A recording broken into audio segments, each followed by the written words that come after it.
Hi, this is Kamera. My first few minutes with God, day number 183, 2 Kings chapter 1 through 4. King Ahaziah, he falls out of serious injury. He sends for a message from Beelzebub, king of Ekron. I'm sorry, God of Ekron. Is he going to recover? And the Lord says, Elijah, is there no God in Israel? No, you are not going to recover. This king doesn't like the message, but know what he does? He sends for Elijah. Elijah burns down the men from heaven. He sends, asks for fire from heaven to kill these men, two groups, separate groups of men, till eventually he does go and deliver a message in person. Is there no God in Israel that you have to seek? Beelzebub? No, you're not going to recover. You're not going to leave this bed. In his eye, he dies. Elijah, he's tired of being on this earth, right? So he's already told the Lord he's tired of being on this earth. So God sends his whirlwind to take him. Elisha is now taking his place with a double share of Elijah's spear/gifts. These prophets who notices what takes place, they think that maybe God had left Elisha on a mountain. Elisha's like, no, he's gone. You won't find him. They spend 3 days looking for him. Elisha's like, I told you so. Elisha leaves them. He goes in Jericho. There's this town that depends on the spring of water for their water supply. It's bad. Elisha takes some salt, and God purifies this water. And so, God tells him the water's not purified. No one will ever die again from that water, and you are no longer infertile. Look at God, right? These group of boys, Elijah's now in Bethel. They start teasing him, taunting him. Go away, Baldy. Go away, Baldy. Elijah prays a curse over them, and these two bears come from the woods and kill them. 42 of them. Isn't that something? Now look at this. Jehoshaphat, he goes along with this King Joram of King Joram of Israel. He's the new king of Israel. Go against Moab. They also call along Edom to assist. Jehoshaphat, and we need a man of God to give us guidance. Yes, they seek out Elisha.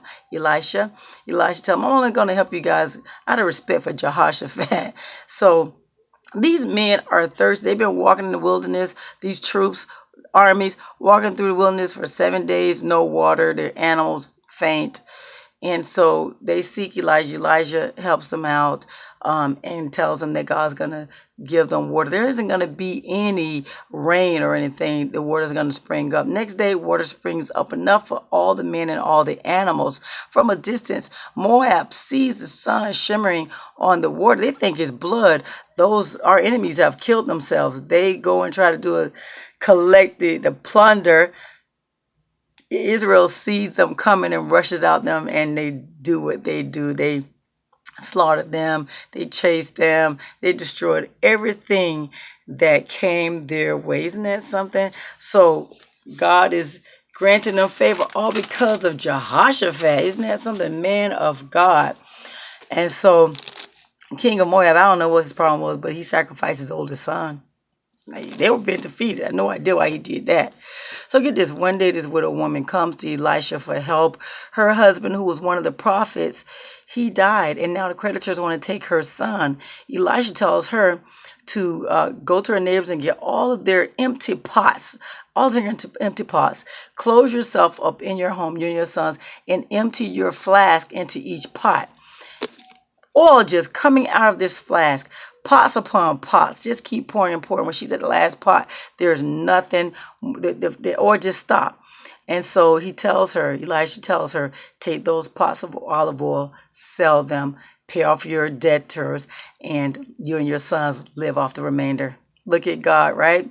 So how about this? There's this woman, a Shunem woman. She noticed that Elisha comes through a lot. So she has her husband to build a room for Elisha, a bed, a table, lamp, and a chair for him. So whenever he comes up, you don't have to worry about it. She's taking care of him. This woman's wealthy.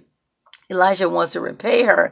So he has his assistant Gehazi to find out what she needs. She's taken care of. She says she's good. But Gehazi, he tells Elisha she doesn't have any children. She has an old husband. So Elisha tells her, by this time next year, you will be holding a son. She's like, don't play with me. Don't play with me. Don't deceive me. And yeah, she gets pregnant. She have a son. Fast forward a while later, maybe a few years later, her son gets sick, has his headache, and by noon he dies. She goes and she places her son, the man of God's bed, and she go and search for Elisha. He sees her coming. He's concerned. And so she falls at his feet and tells him, I told you not to deceive me. Don't play with me. And so he sends his son, his assistant Gehazi in urgency to go and place his staff on the boy's head. She said, I'm not leaving here, until you go. I'll leave when you go. And so he goes with the woman. Son's still dead. By placing that staff on the boy's head, he's still dead. So Elisha does this thing, seals himself in the room with the boy, does what he do, and eventually the son is revived. Thank God. She falls her down to his feet and just shows her gratitude, and she carries her son away. Isn't God something? Even Elisha was surprised about that because God had not told him what the woman would have wanted.